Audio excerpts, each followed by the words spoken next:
ഗ്രാൻഡുകൾ തന്നെ നൽകുന്ന കാര്യത്തിൽ കേരളത്തോട് അവഗണനയാണ്. ഗ്രാൻഡും വായ്പയും തമ്മിലുള്ള വ്യത്യാസം നമുക്കറിയാം. ഗ്രാൻഡ് തിരിച്ചടക്കേണ്ടതില്ല, വായ്പ പലിശ അടക്കം തിരിച്ചടക്കണം. ഇതാണ് വ്യത്യാസം.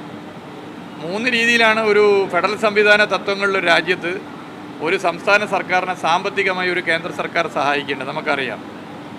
ആ ധനകാര്യ കമ്മീഷൻ വഴി നൽകുന്ന അതിൻ്റെ ഭാഗമായുള്ള ഫണ്ട്, 2 ഗ്രാൻഡ് ഇനത്തിൽ തരുന്നത്, 3 വായ്പാ പരിധി. ഇത് നമ്മൾ എടുത്തു നോക്കിയാൽ ഗ്രാൻഡ് ഇനത്തിൽ നമുക്ക് ഓൾറെഡി ഗ്രാൻഡ് ഇനത്തിൽ വെട്ടിക്കുറവാണ് ഉണ്ടായിട്ടുള്ളത്. ഏകദേശം വലിയൊരു തുക വെട്ടിക്കുറച്ചിട്ടുണ്ട്. ഗ്രാൻഡ് എനിക്കൊന്ന് 3000 കോടിയുടെ ഏറ്റവും കുറവാണെന്നാണ് അതിൻ്റെ കണക്കാക്കുന്നത്. വായ്പാ പരിധിയിൽ ഭീകരമായ കുറവാണ്. ഒറ്റയടിക്ക് 50% വെട്ടിക്കുറച്ചു. ഇപ്പോൾ പുതിയൊരു രീതി വരികയാണ്. കേരളത്തോടുള്ള അവഗണനയിൽ പുതിയ സ്റ്റൈലും കൂടി വരിക. അല്ലാതെ തന്നെ ഗ്രാൻഡ് കുറയ്ക്കുകയാണ്, വായ്പാ പരിധിയും കുറയ്ക്കുകയാണ്. ഇപ്പോൾ ഗ്രാൻഡ് വായ്പയാക്കി മാറ്റി. അപ്പോൾ എങ്ങനെയൊക്കെ കേരളത്തെ സാമ്പത്തികമായി ഉപദ്രവിക്കാമെന്നുള്ളതിന് ഗവേഷണം നടത്തുകയാണ് കേന്ദ്ര സർക്കാർ എന്നുള്ളതിൻ്റെ പുതിയ ഉദാഹരണമാണ് ഇപ്പോൾ നമ്മൾ ഈ വിഷയമായിട്ട് ബന്ധപ്പെട്ട് കാണാൻ വേണ്ടി പറ്റുന്നത്. ഇതിലെല്ലാവരും ഒന്നിക്കണം. ഇതിൽ രാഷ്ട്രീയം കാണാൻ പാടില്ല. ഇത് കേരളത്തോടുള്ള അവഗണനയാണ്. ഇതിൽ എല്ലാവരും ഒന്നിക്കണം. BJP ഒന്നിക്കാത്തത് മനസ്സിലാക്കാം. കാരണം BJP ആണ് കേന്ദ്രത്തിൽ ഭരണം നടത്തുന്നത്. എന്നാൽ കോൺഗ്രസിനും മുസ്ലിം ലീഗിനും എന്തായാലും ഒന്നിച്ച പ്രശ്നം? കോൺഗ്രസ് മുസ്ലിം ലീഗിൽ ഇത് കേന്ദ്ര ഗവൺമെൻറ് കൂടെ നിൽക്കുന്നത് ശരിയാണോ? അതാ വെട്ടിക്കുറച്ചു എന്ന് പറഞ്ഞ് സന്തോഷത്തോടെ ലഡു വിതരണം ചെയ്യുന്ന ഏർപ്പാട് പോലെ കോൺഗ്രസും മുസ്ലിം ലീഗും നിലകൊള്ളുന്നത് ശരിയാണോ? കേരളത്തോടല്ലേ അവഗണന? അതിൽ ആഹ്ലാദ നൃത്തം ചവിട്ടേണ്ടവരാണോ കോൺഗ്രസും മുസ്ലിം ലീഗും UDF-ഉം? ഇത് കേരളത്തിലെ ജനങ്ങൾ പരിശോധിക്കേണ്ട കാര്യം. എല്ലാവരും ഒന്നിക്കേണ്ട പ്രശ്നമാണ്. ഇതിലും എന്തെങ്കിലും ഒരു നിലപാട് സ്വീകരിക്കാൻ ബന്ധപ്പെട്ടവർ തയ്യാറാവുന്നുണ്ടോ? ഇത് നമ്മുടെ സംസ്ഥാനത്തെ ബാധിക്കുന്ന പ്രശ്നമല്ലേ?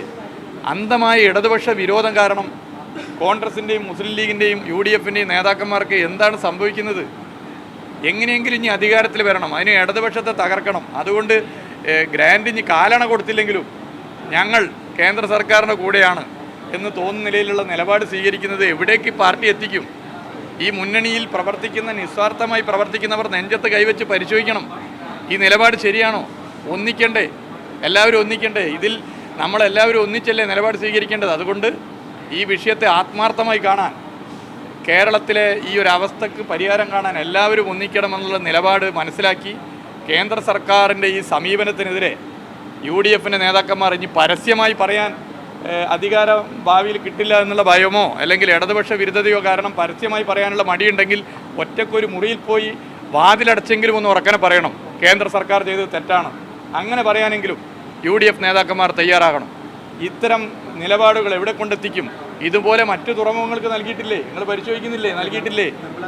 എന്താ ഇവിടെ മാത്രം ഇങ്ങനെയൊരു പ്രശ്നം? അപ്പോൾ ഇതിൽ BJP നേതാക്കന്മാർ മിണ്ടാത്തത് മനസ്സിലാക്കാം.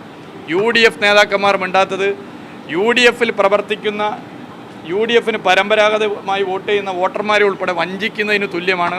അന്ധമായ ഇടതുപക്ഷ വിരോധം ഒഴിവാക്കി ഇതിൽ ഒന്നിക്കണം, ഇതിൽ ശക്തമായി ശബ്ദിക്കണം.